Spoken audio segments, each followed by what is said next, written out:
ইহঁত দুটাই কথা পাতি পাতি ওলাই আছে আৰু আজি আমি বহুত দিনৰ মূৰত লগ পাইছো আৰু আমি ফুৰিবলৈ যাওঁ ধুনীয়াকে এতিয়া আমি এতিয়া পালোহি চতিয়া ষ্টেচন মানে ইয়াতে আমি ফুৰিব আহিলো মানে ফটো কেইখনমানো উঠিলো আৰু ইয়াতে ফুৰাও হ'ব অলপ এতিয়া কথা মতেই কাম আপোনালোকে দেখিলে নহয় ফটোকেইখন এড কৰি দিলো আৰু এতিয়া বহুত টাইম ৰখিলো ভাবিলো আমি এতিয়া বেলেগ ফালে ওলাই যাওঁ কিন্তু সুখৰ কথা এইটোৱে যে লগৰটোৱে ক'লে খানা খাবলৈ যাওঁ বৌ ষ্টেচনত বহুত বহিলো আৰু এতিয়া আমি যাওঁ খাবলৈ ক'ত যাওঁ নাজানো ই লৈ যাবা ফজি মেনে লৈ যাবা বুলি খানা খুৱাবলৈ বিল কিমান উঠাব পাৰো বুলি ন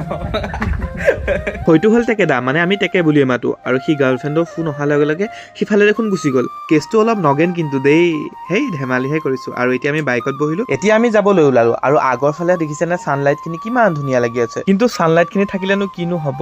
গাৰ্লফ্ৰেণ্ডজনীৰে মোলে মনত পৰা নাই বহুত দুখ ৰ'ব জমনিবোৰ বহুত হ'ল এতিয়া আমি ৰাস্তাটো পাৰ হৈ লওঁ আমাক আদৰিবৰ কাৰণে ইয়াতে স্বাগতম পোষ্টাৰ দেখোন লগাই দিলে ধেই ধেমালিহে কৰিছো ৰ'ব আমি এতিয়া চতিয়া ষ্টেট বেংকৰ তলতে থকা কণিকা কিটচেনত আহি পালোহি বাকীখিনি ছেকেণ্ড পাৰ্টত দেখা পাব এতিয়া বাই বাই